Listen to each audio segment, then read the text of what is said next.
déjà remarqué que c'est avec le temps, avec l'âge qui monte, avec l'expérience de la vie et du temps qui passe, qu'on se rend compte des erreurs qu'on fait, des maladresses qu'on commet et qu'il y a quelque chose qui cloche. Il est grand temps de redresser la barre. C'est souvent le cas avec les finances. Et je me pose la question, pourquoi doit-on attendre de se casser la figure pour pouvoir mettre les bonnes choses en place? Tout simplement parce que les finances, on n'apprend pas ça à l'école. Dans la vidéo d'aujourd'hui, je vais partager avec toi 5 expériences positives, 5 habitudes extraordinaires que j'aurais tellement aimé connaître avant mes 20 ans. Donc ne bouge pas, reste scotché parce que la 5e habitude n'a rien à voir avec les finances, mais t'apprendras beaucoup à propos de toi-même. Bonjour et bienvenue sur L7 Finance, je suis Lucla. Sur cette chaîne, je t'accueille avec beaucoup de plaisir et je te parle de finances, d'argent, de mindset, de positivité, de budget, d'épargne, d'investissement,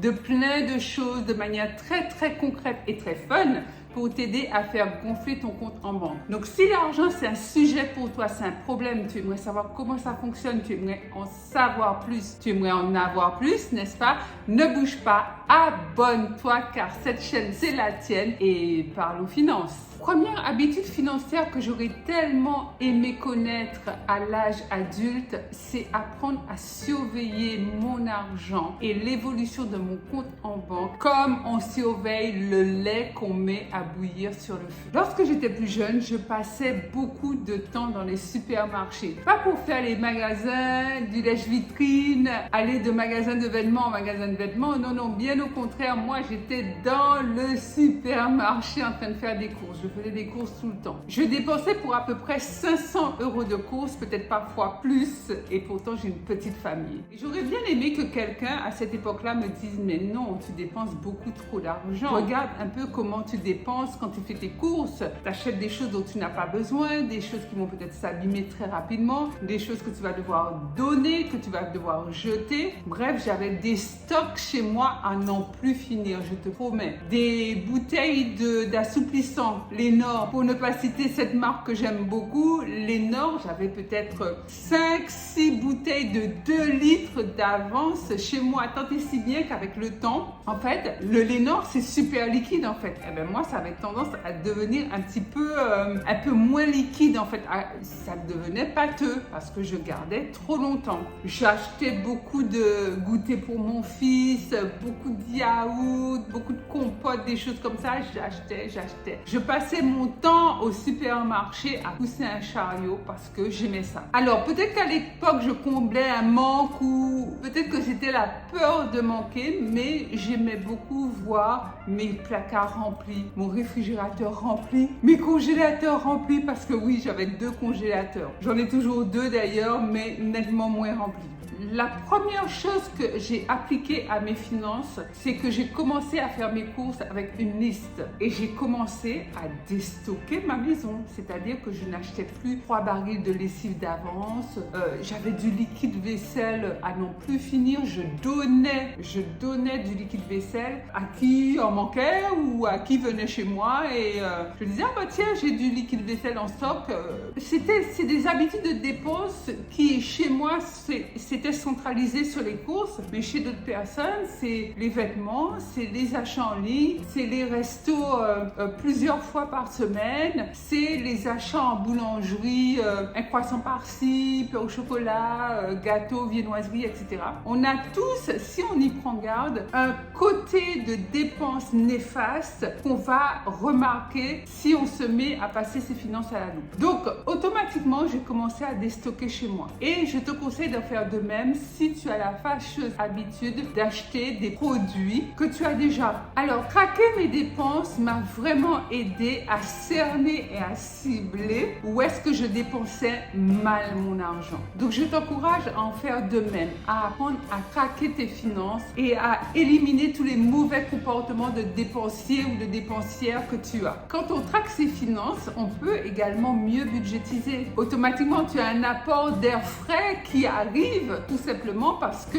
pour moi, à l'époque, j'avais réussi à diviser mon budget course par 2, qui est juste énorme. D'ailleurs, j'ai créé pour toi un outil ultra simplifié. C'est un modèle de budget vraiment en version bêta pour ceux qui ont du mal à démarrer, qui ne savent pas comment s'y prendre pour budgétiser. Je t'invite à aller en barre de description, tu trouveras le lien, c'est gratuit. Profites-en, télécharge-le et commence à budgétiser tes finances. Chaque mois, tu vas décrire le poste de dépense, également le montant de dépense. Et vraiment, très rapidement, tu vas te rendre compte si jamais il y a un poste qui déconne, si jamais il y a un domaine dans lequel tu dépenses beaucoup trop. Deuxième habitude que j'aurais tellement aimé connaître à mes 20 ans, c'est savoir me payer en premier. Alors, comme je viens d'une famille où les économies étaient quand même assez normales, mon père m'a toujours conseillé d'économiser mon argent, même lorsque j'étais étudiante. Ça, ce sont des conseils que j'ai eus dans ma propre famille. Maintenant, est-ce que je savais comment épargner? Non, pas forcément. C'est-à-dire que vers le 15 du mois, j'essayais de trouver quelques dizaines d'euros pour pouvoir mettre de côté, mais en fait, il n'y avait plus d'argent. Milieu du mois, moi, je n'avais plus d'argent. J'avais déjà tout liquidé et je commençais à vivre pour les 15 jours restants du mois sur mon découvert autorisé. Ce que je faisais, j'adoptais la politique du moins pire, c'est-à-dire que j'économisais une somme depuis mon découvert autorisé. C'est-à-dire que si j'étais à moins 500 euros, je prenais 200 ou 250 euros que je mettais à côté. Finalement, mon découvert passait à moins 750. C'est aberrant, effectivement, je te le concède, mais c'est la méthode que j'avais trouvée pour pouvoir économiser quand même. Il y a une méthode qui est ultra simple. Il s'agit de te payer en premier. C'est-à-dire que avant même de payer tes charges, ton loyer, tes impôts, faire tes courses, aller chez le coiffeur, payer la cantine des enfants, avant même de payer toutes ces charges-là, tu vas prendre 1/10 de ton revenu et tu vas le mettre à côté. Et en fait, cette action d'économiser peut-être le lendemain du virement de ton salaire ou maximum 2 jours après, cette opération doit être automatisée. C'est-à-dire que si ton salaire arrive maximum le 30 de chaque mois, mais le 1er du mois suivant, tu as un virement qui part sur ton compte d'épargne représentant 10% de ton salaire. C'est-à-dire que tu ne t'occupes de rien et ensuite tu fonctionnes avec le reste. Et crois-moi sur parole, tu sauras très bien fonctionner avec le reste. Au fur et à mesure que tu prends l'habitude de te payer en premier, que tu assainis tes finances, que tu suis ton budget, tu verras que ce ne sont pas 10% que tu arrives à épargner, mais beaucoup plus. Il y a un proverbe en créole qui dit « c'est pas les au faim ou cahier qui te manger ». En français, c'est pas quand tu as faim que tu dois te mettre à cuisiner. En fait, ton repas doit être prévu, ton repas doit être préparé avant que tu ne commences à avoir faim. Au moment où tu as faim, tu dresses le couvert et tu passes à table. Tu vas pas préparer à manger. Tout ça pour parler avec toi du principe d'anticipation. Lorsqu'on parle de se payer en premier, on est pleinement dans l'anticipation. C'est-à-dire qu'on n'attend pas, comme moi je faisais à l'époque, que l'argent soit terminé pour chercher à grappiller quelques dizaines d'euros pour mettre de côté. Non, pas du tout. On le fait lorsque l'argent arrive et qu'il y en a encore sur le compte. C'est-à-dire très vite, très rapidement. Parce que tu as d'autres prélèvements automatiques qui partent pour ton téléphone, pour la box, peut-être pour ta mutuelle, etc. et qui vont venir diminuer le solde de ton compte. Passe avant parce que c'est ton argent. Un autre principe d'anticipation, c'est que cet argent que tu mets de côté, tu le gardes de côté. C'est comme une charge que tu as envers toi-même. C'est comme ton loyer que tu payes. Lorsque tu payes ton loyer, tu ne retournes pas voir ton propriétaire pour lui dire « Excusez-moi, vous pouvez me rembourser mon loyer ?» Non, c'est dû, tu as payé, c'est acquitté. Le prélèvement qui se fait sur ton compte d'épargne, même s'il s'agit d'un compte d'épargne accessible, tu n'y touches pas, tu oublies l'argent qui est dessus. J'en profite pour faire une petite parenthèse par rapport au découvert autorisé. L'idée de prendre de l'épargne alors qu'on est déjà à découvert, c'est une fausse bonne idée. Il faut commencer par le commencement, c'est-à-dire apurer ton découvert autorisé, ne plus vivre de ton découvert autorisé et mettre en place ton épargne. D'ailleurs, il y a une prochaine vidéo qui doit sortir, ou qui est déjà sortie, je ne sais plus, dans laquelle je vais te parler d'une méthode ultime d'épargne. Vraiment, cette vidéo, il faut absolument que tu la regardes. Si elle est déjà sortie, je te la mets en barre de description ou dans le petit là, de manière à ce que tu puisses la voir, parce que c'est une vidéo qui te donne une méthode essentielle pour pouvoir épargner de l'argent, mais non seulement épargner, mais ultimement atteindre la liberté financière. Et dans cette méthode, ce que j'aime, c'est que ça t'apprend à faire les choses un pas à la fois, une chose à la fois. Et du coup, par rapport au fameux découvert autorisé que tout le monde a, ou quasiment tout le monde, je me rappelle une fois, j'ai entendu une fille dire qu'elle avait 2000 € de découvert autorisé. Et moi, je me suis dit en moi-même, waouh, la chance, 2000 €. Moi, j'ai 1400 € de découvert autorisé. J'aurais tellement aimé avoir 2000 €. Non, mais Lucela, deux baffes.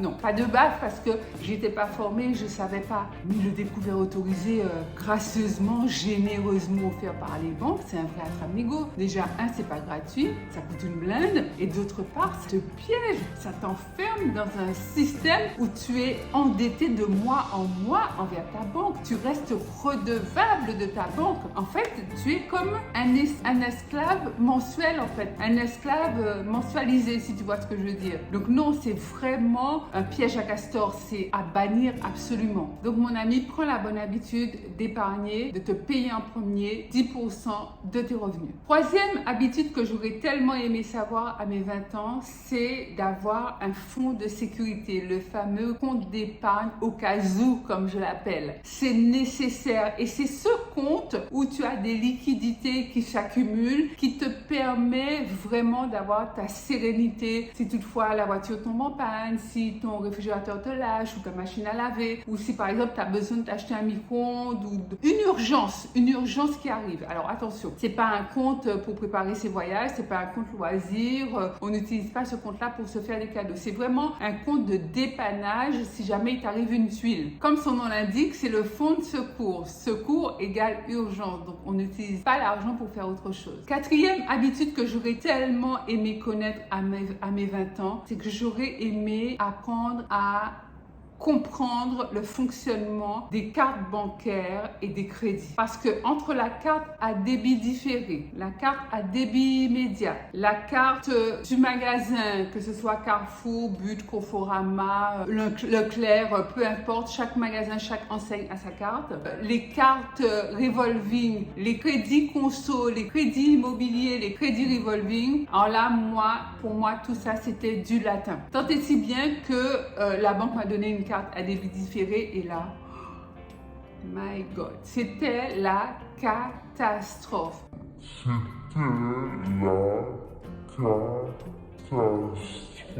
Parce qu'en fait, avec une carte à débit différé, à partir d'une certaine date dans le mois, je pense que ça doit être peut-être vers le 15, tu commences à utiliser la carte, à faire des dépenses avec cette carte, mais des dépenses qui ne sont pas débitées de ton compte le mois en cours, qui seront débitées à la fin du mois suivant, c'est-à-dire 1 mois et demi après. Mais le vrai piège, moi je pense que ces cartes ne devraient même pas exister.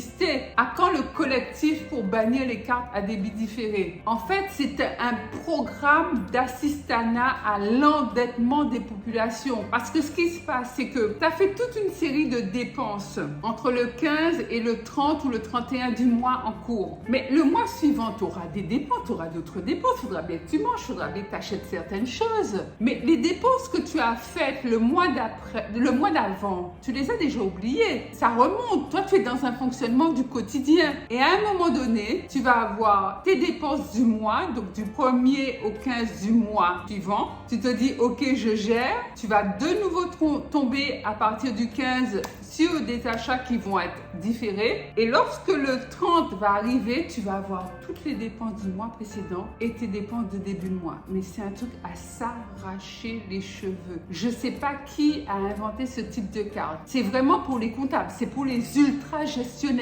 On sait que ce type de carte ne peut qu'endetter des personnes qui ne sont pas assidues à suivre leur compte en banque, comme la plupart des Français. Si tu te retrouves dans ce cas-là, si tu es endetté, le conseil que je te donne, c'est de tirer la sonnette d'alarme. Parce que c'est pas facile de se sortir de l'endettement. En plus, bon, après, ça dépend à quel niveau d'endettement tu es, mais c'est possible. Sache que c'est possible. Il faudrait que tu ailles voir ton banquier, que tu ailles peut-être frapper frapper à la porte de la commission de surendettement pour voir ce qu'ils te disent, les conseils qu'ils peuvent t'apporter, mais ne reste pas à aggraver la situation en fait. Il y a un autre point que je te mentionnais tout à l'heure, c'est tout ce qui concerne les crédits. Alors, il faut savoir qu'un crédit n'est pas automatiquement donné par une banque. Un crédit peut être donné par un organisme financier qui n'est pas une banque, c'est-à-dire que cet organisme financier ne fait que prêter de l'argent. Il ne gère pas de compte client comme le fait une banque par exemple. Et ça, les histoires de taux d'endettement, taux d'intérêt exorbitants en fonction du type de prêt qu'on te donne sans vraiment regarder si tu as le profil, si tu n'es pas déjà à la limite du surendettement. Les vérifications sont tellement minimes que ça ne fait que contribuer à endetter des gens qui sont déjà en situation financière fragile. Et c'est la raison pour laquelle l'État a rendu obligatoire la mention « Un crédit vous engage, assurez-vous de pouvoir le rembourser ». Parce que les gens obtenaient trop facilement des crédits. Mais ces organismes-là, pour moi, c'est des criminels parce qu'on peut pas, sous principe de vouloir gagner de l'argent, endetter les gens parce que c'est pas juste la personne que ça vient coincer, que ça vient handicaper ou que ça embête, c'est sa famille qui est derrière. Souvent, il y a des enfants derrière ça. Donc, c'est pas anodin. Avant de souscrire un crédit, quel qu'il soit, y